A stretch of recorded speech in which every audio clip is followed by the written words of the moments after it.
Hello everyone. सर्वप्रथम सगळ्यांना श्री स्वामी समर्थ आणि आजच्या या नवीन व्हिडिओमध्ये सगळ्यांचं अगदी मनापासून स्वागत करते आणि माझ्या या स्तुती मराठी कॉर्नर परिवारातील सगळ्या सदस्यांच्या चांगल्या इच्छा स्वामी लवकरात लवकर पूर्ण करू देत आणि चांगलं आरोग्य तुम्हाला सगळ्यांना प्रदान करू देत अशी प्रार्थना मनोमन स्वामींचरणी अर्पण करून आजच्या विषयाकडे वळते. कारण आजचा दिवस तसा खूपच खास आहे. आज आहे एकादशी, ती देखील पुत्रदा एकादशी आणि वर्षातून 2 वेळा येणारी ही एकादशी, पहिली जी पौष महिन्यात येते आणि दुसरी श्रावण महिन्यात येते. पौष महिन्यातील शुक्ल पक्षात येणारी एकादशी पुत्रदा एकादशी म्हणून साजरी केली जाते. या एकादशीला खूप म्हणजे खूप महत्त्व आहे. कारण पुत्रदा एकादशी म्हणजे भगवान विष्णूंची विधिवत पूजा आणि व्रत केल्यामुळे पुत्रप्राप्तीची इच्छा पूर्ण होतेच होते, अशी माहिती आपल्या शास्त्रामध्ये वर्णन केल्याची आढळते आपल्याला.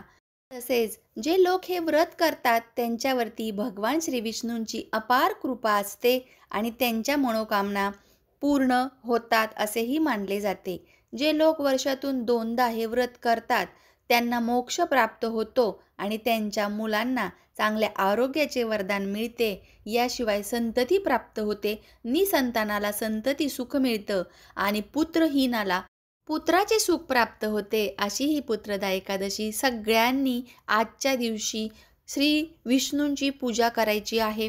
सगळ्यात पहिलं महत्त्वाचं म्हणजे तुम्ही आपल्या मुलांच्या दीर्घायुष्यासाठी, चांगल्या आरोग्यासाठी आणि त्यांना त्यांच्या अभ्यासामध्ये चांगल्या प्रगतीसाठी हळद मिश्रित जो आहे तो टिळा प्रथम बाळकृष्णाला लावायचा आणि नंतर तो हळदीचा टिक्का जो लावलेला आहे त्याच हाताचं बोट अनामिकेचं आपल्या मुलांना कपाळी लावायचं आहे.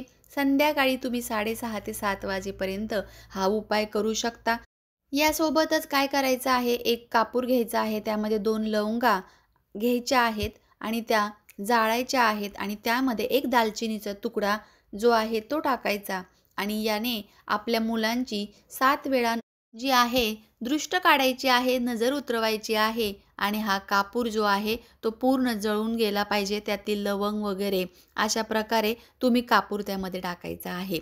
तर इतका साध्या पद्धतीने आपण आपल्या मुलांसाठी श्री हरिविष्णूंचा कृपा आशीर्वाद प्राप्त करू शकतो. याशिवाय मुलांना आजच्या दिवशी संध्याकाळी देवघरात दिवा लावल्यानंतर ओम नमो भगवते वासुदेवाय या मंत्राचा जप 108 वेळा जरूर करायला लावा तुम्ही. आणि मुलं जर लहान असतील तर निदान 5 वेळा तरी हा मंत्र म्हणायला जरूर लावा.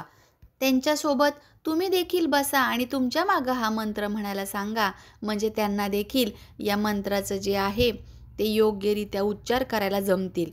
त्याचबरोबर या पुत्रदा एकादशीला जी कथा आहे त्यामागची ती कथा देखील श्रवण केल्यामुळे आपल्याला एकादशीचे पुण्यफल प्राप्त होते काही अंशी.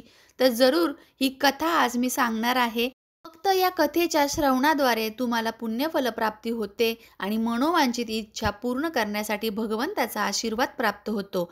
तर काय आहे ती कथा ते जाणण्यापूर्वी तुम्ही जर प्रथमच आपला व्हिडिओ पाहताय, चॅनलवर जर प्रथम असताल तर सबस्क्राईब जरूर करा. अशाच महत्त्वाच्या गोष्टी आणि साध्या सोप्या उपायांची आपण इथं चर्चा करत असतो. बेल बटन जर तुम्ही शेजारचं प्रेस केलं तर तुम्हाला सगळ्यात पहिल्यांदा आपला व्हिडिओ जो आलेला आहे त्याचं नोटिफिकेशन मिळतं. त्यामुळे सबस्क्राईब करायला विसरू नका. अशाच नवनवीन गोष्टी या नवीन वर्षामध्ये अनेक उपाय वगैरे तुमच्यासोबत मी शेअर करणार आहे. तर पुत्रदा एकादशीची व्रतकथा आता आपण बघूया.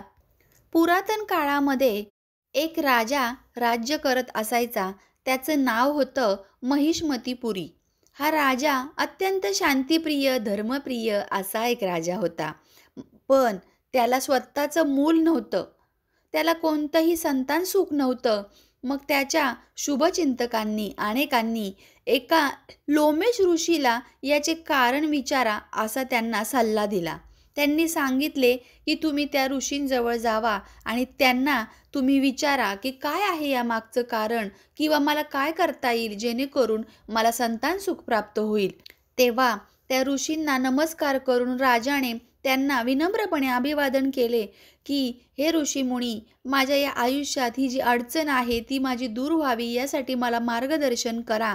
तर मागच्या जन्मी महिष्मतीपुरी राजा हा एक अत्याचारी, निर्दयी, क्रूर असा राजा होता. कोणत्याही प्रकारची दया त्याच्याकडे नव्हती.